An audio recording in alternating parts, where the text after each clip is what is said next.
Hello, welcome to the next edition of Bostrom Vcast. We are thrilled to have with us today Ori Lahav of the Kenes Group and John Dee of Bostrom, both CEOs and very well respected and renowned in the association industry. So with that, welcome gentlemen, and I'm going to jump right in with our questions. The first one, I always like to start these conversations by exploring the path that led you to become to be in the role of CEO for conference management, for association management. So, Ori, how about you first? Tell us how you got here. Well, thank you, Jeannie. First of all, thrilled to be here, and thank you for having me. We speak a lot about serendipity in our meeting industry, and I think that's exactly what happened to me. I was not born to the meeting industry, as we say. I'm a marketing person. Most of my career I spent in senior marketing position in different companies, telecom, tech. And before joining Kenes Group, I worked for a startup who raised $900 million with the aim of building an infrastructure to charge electric cars. And that was 2008, 9, 10. So that was many years ago, just a little bit too early to the market. And unfortunately, this startup was sold in parts because the investor lost patience. And 2-3 weeks before we knew it will be shut down, I got a call from a colleague who was the director of sales in the startup. He said, there's a company who is looking for a VP marketing, and they are interviewing somebody that you have managed in the past, and they want your reference. And I was thinking, hold on, I mean, we're probably going to be out of our job in 2-3 weeks. Maybe I'm interested. And he said, oh, sorry, I didn't even think about it. Give me a minute. And then 5 minutes after I get an email, please send your CVs. 4 interviews afterwards, I started my journey in Kenes. And I came to manage Kenes marketing for 4 years, which is its own P&L within the company who provides marketing services to our clients, associations, and others. After 4 years, I was asked by our owner, who was the CEO back then, Dan Rivlin, to take over the clients and operation side of the business. We did a whole restructuring, and so I couldn't say no, of course, and I did it for 5 years. And then one day, Dan, who's the owner and now is our executive chair, he said, one day you're going to be sitting in my chair. And I was quite surprised because, it's still a family business. And I became the first CEO that is not a family member in 58 years. So we're celebrating our 6th anniversary in January. I was lucky to be in the right place in the right time. But I can tell you that when I started my career in marketing, I had this vision that one day I'll become a VP marketing and then a CEO. I didn't know how, I didn't know when, I didn't know in which company, but it's something that's the journey that I've designed to myself. Yeah, serendipity is definitely the right word for that too. But it's interesting. You knew you had that goal in mind, in your career and have achieved that. Speaking of serendipity, John, tell us a little bit about how you got to be CEO. Yeah, so this is my 32nd year at Bostrom. So went to school to be an accountant. I sat for the CPA exam in November and started at Bostrom in December. So my goal is never to work in public accounting. I'm the youngest of 4 boys, and 2 oldest brothers both were in public accounting. Yeah. And several years ahead of me, and suggested public accounting may not be the way to go. You'd be better off finding a smaller company that you can get involved with and do more than just the auditing and tax work and those kind of things. So that was kind of my focus, looking for work coming out of school, and applied to an ad here at Bostrom. It was growing at the time and needed a couple extra staff accountants, and started with them and got going. And then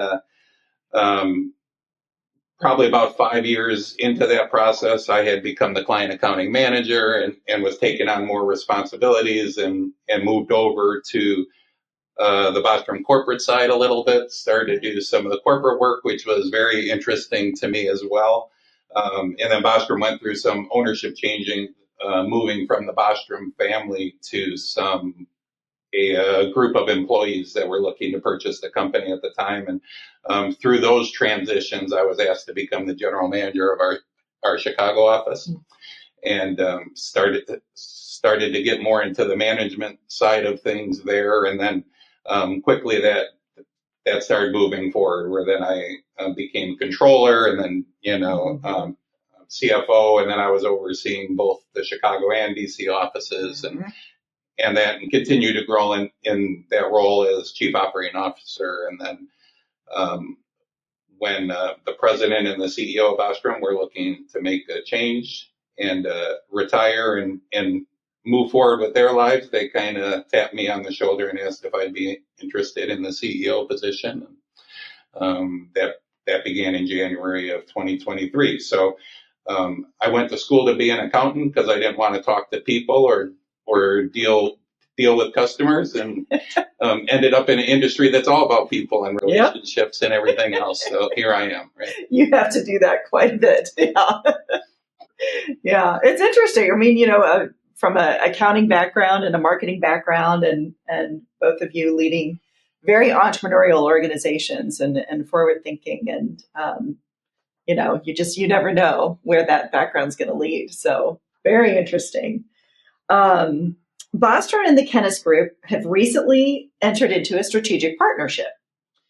Curious minds want to know what prompted this and why now.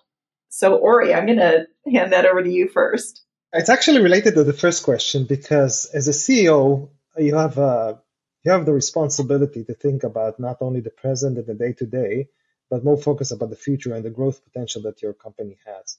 And we both are quite new in our roles, and it's always a challenge to make sure that you make time to focus on the future and not drag into the nitty-gritty in the day-to-day of the operationals and client management. And I think I came to a point that I invested, at least in the last year, a tremendous amount of time to think about the growth potential. And one of them for us is we map the US market as a growth potential. I mean, we do work a lot in the US, as you know. We have events and we run events here for our international clients. But as American market per se, for American association, of course, this was what we not doing until now. And I thought about what is the right way to do it. Should we open our own company, our own entity? Should we invest? Should we collaborate? And speaking again about serendipity, through the strong community that our industry has, and through AMC Institute, we were introduced. And I think we quite quickly find the right chemistry and synergies that said, that actually matches the objective of the two companies. We see a lot of synergies together, growth potential for both companies, and it just seemed immediately fit to what we are looking for, and hopefully what Bostrom is looking for. And this is how we came about. Yeah. John, anything to add to that? Yeah, I think, association management companies in the States have always tried to figure out how to work internationally. Bostrom's been in that same boat, and some have set up offices and done different things or had affiliations, and we've done the same thing, but it was always more transaction based. It was, we have a need for this client for this thing, right? And sometimes it worked, sometimes it didn't, but it never developed into that kind of partnership because it was so transactional based. Where what I think is unique about this alliance is we just come from the same core values, authenticity, agility, innovation, like those kind of things. And we came together without having a project that we needed help on either side. We came together because we just saw synergies between the companies and the way we go about our business, and knew that with things going on with our clients, they were going to need different things, both internationally or meetings related, that perhaps Bostrom wasn't ready to provide. And that was something Kenes can do for us and with us. And I think that's what's really unique about this relationship is it wasn't to solve a problem. It wasn't, focused on one thing. It was more a relationship that can grow over time. And the more we know about each other and learn about each other, the more we'll be able to leverage those things. So that's what's exciting about it. Yeah, absolutely. That definitely those unique strengths that both companies put together. And Ori, Kenes Group was one of the few traditional PCOs that have actually expanded a lot of services, and that have, you have an incredible marketing team. Your work in creating trade shows and meetings, from seeing trends and new things in the market is really extremely impressive. But it is one of the few companies, on the global stage that understands association management and what we mean by that in the AMC market. And those, that's where I think the synergies play well as well. Yeah, I think we, first of all, the company was founded by an entrepreneurship spirit, and this is still in the core DNA of the company. And just to iterate what John said, I mean, we do business between people, not between companies. And I think between us, we found the chemistry needed, and that we share same values and similar DNAs in the companies. And that's critical for a successful collaboration. So, Ori, I wanted to talk a little bit about the conference industry landscape, and what do you anticipate how that's going to change or evolve in the next, say, 5 years? Oh, 5 years. 5 years alone. I mean, with the acceleration of technology nowadays, I mean, you can't foresee even for the next year. But I mean, what's clear is that even if I talk now, and it will be relevant also for the next 5 years, first of all, what is the objective of bringing people together? Because after COVID, we all learn, I mean, organization, association, realize that education can be consumed online. That's great. But what does it mean for the in-person meeting? And we can see now that we're ending 2024, that there's a strong demand to go back to in-person events. And the reason is because we need to rethink about the objective of bringing people together. It will be more about socializing, networking, knowledge sharing. Of course, alongside the educational part, which is still going to be the core, but the whole designing of the meeting has to be different about how we engage the people, how we interact with the people. So that's one thing. The other thing is that we have to design the meeting differently to match all the different generation. Now, we look at Gen Z, Millennial, Gen X, and Boomers, all of them participate in the same event, and you have to cater to each one of them. And so when you speak about personalization of program, or how do you make sure that there is the engagement level that each one requires, some more, some less, this is something that will definitely will have to take a more active role as an organizer of designing the right meeting that will fit the entire, the different generation. And maybe last point is, of course, technology. That I mean, I'm a tech geek myself a bit, and I'm a big fan of AI. I'm not the one who is concerned about it, but I'm adopting it like crazy and very excited.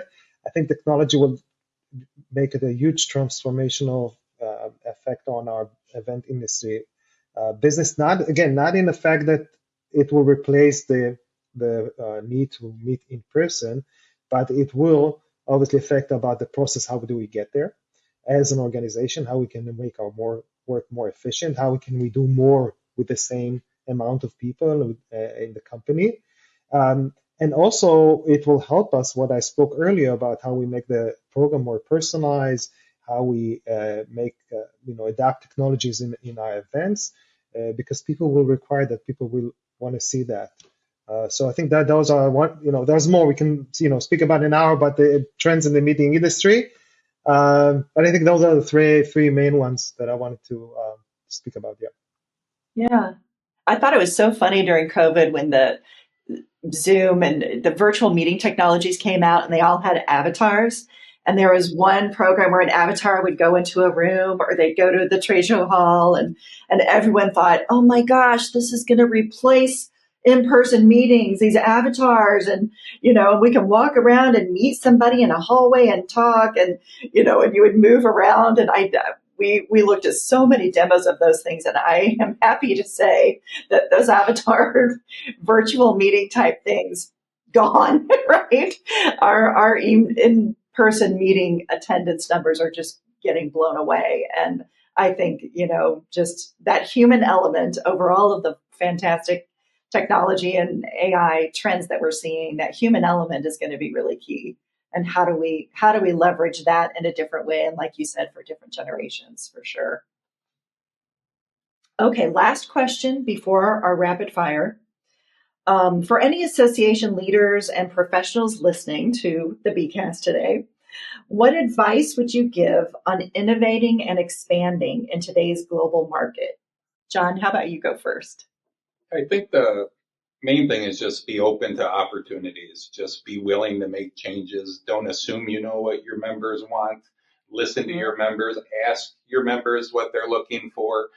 And just understand that they're going through constant change within their own industries and profession. AI is blowing up everything right now, and there's going to be other things coming, and you can't do business the same way. And I think many association executives become comfortable in what they're doing and the structure that they have, and back to kind of that nimble and agility thing. I just really think that they have to be open to different opportunities and different things, blowing up membership models, doing the meetings in a different way. All those kind of things have to be part of what you do. You can't do it when it needs to be done. You need to do it before that, So as part of that, you have to be willing to try things, and you need to build the relationship with your board and membership too, to allow that and allow your staff to take chances and those kind of things. So I think just being open to those.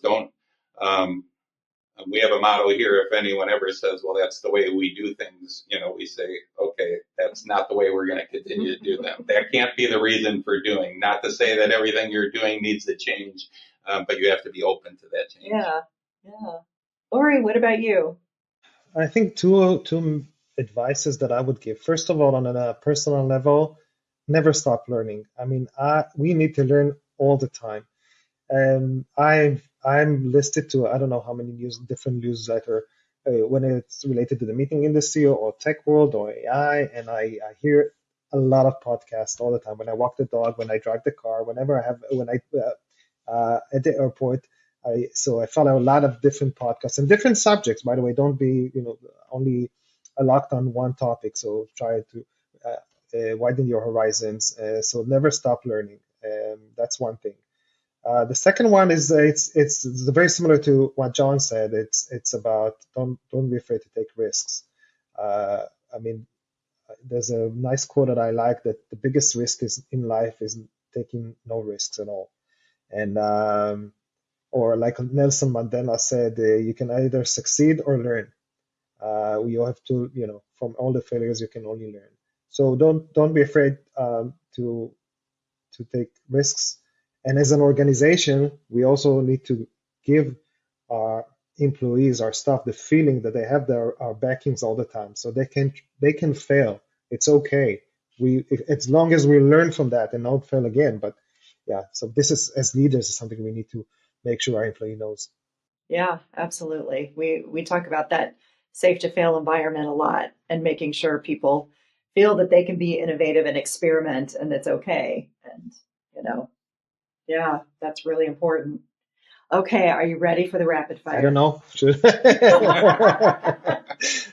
Okay, so I'm just going to question first thing that comes to your mind. Okay. All right, here we go. What is your current state of mind? Oh, excited? Oh, I like that. Very good. If you could change one thing about yourself, what would it be? I cannot say no to pizza. So wherever there's pizza in the room, if I'm hungry or not, I will always have a slice in my hand. I don't know why. Especially in Chicago, by the way, right? In Chicago, there's... I was going to say, you definitely need to get back to Chicago. Okay, what is your favorite word? Oh, favorite word. Having said that, is that good enough?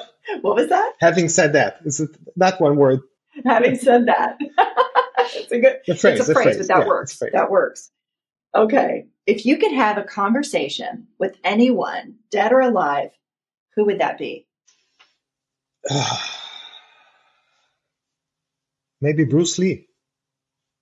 I used to when I wasn't in high school. I used to was trained in kung fu for 3 years, and kung fu is it's a martial art, and it's fascinating. Yeah, And I don't know. I think it's going to be might be a very very that's a cool interesting answer. person to speak with.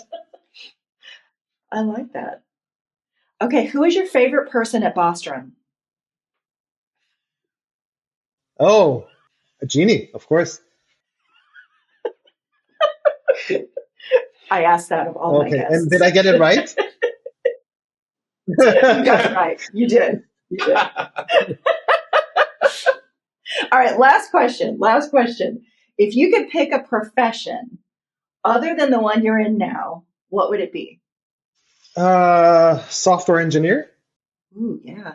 Yeah, at Very a certain good. point in my career, I Very actually good. thought I'm going to go to that path. Happy, yeah, Yeah. uh, Oh things my have changed. gosh. Wow. Well, I'm glad the No, association thank industry you, got thank you you. I'm instead of happy. I'm software. also But happy. Don't worry.